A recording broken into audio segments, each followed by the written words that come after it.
For weeks it seemed the number of people with swine flu was only slowly creeping up. But in the past 7 days the rate of new cases has risen significantly. Now there are new predictions for the months ahead, and the figures are dramatic.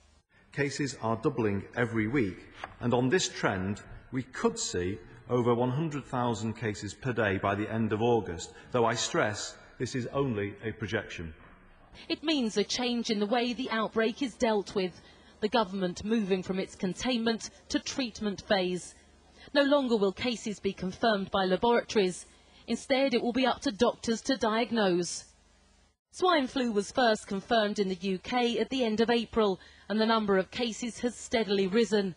Last week it hit 2,236. Today it stands at over 7,000. But this graph shows just how steep the increase could be over the weeks leading up to the end of August. The antiviral drug Tamiflu will continue to be given to patients, but hopes lie with a new vaccine. Enough doses have been ordered for the entire population.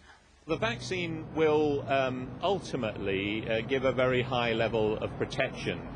We'll be one of the first countries to get supplies, but even saying that, we won't get all the supplies in time to prevent the surge of cases that we expect in the autumn and winter.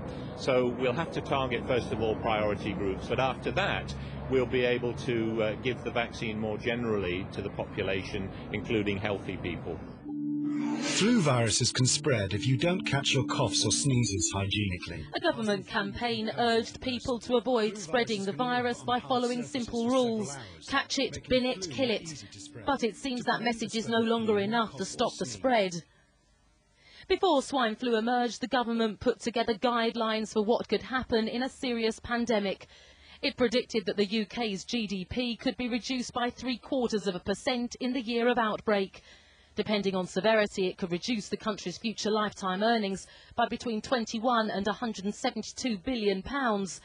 And the average employee who falls ill would be expected to be absent from work for up to 10 days. But despite the projections, few people seem worried. People are not being panicked about it, I think so.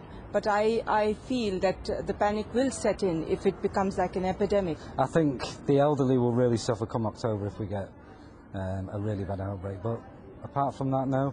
British public, we just get on with it, don't we? Well, you can't do anything to avoid it, can you? Because you don't know who you're with in the shops, you don't know who's got it, who hasn't.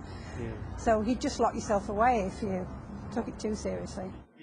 3 people have died so far from swine flu in the UK, and they all had underlying health problems. In most cases, the virus has been less severe than expected.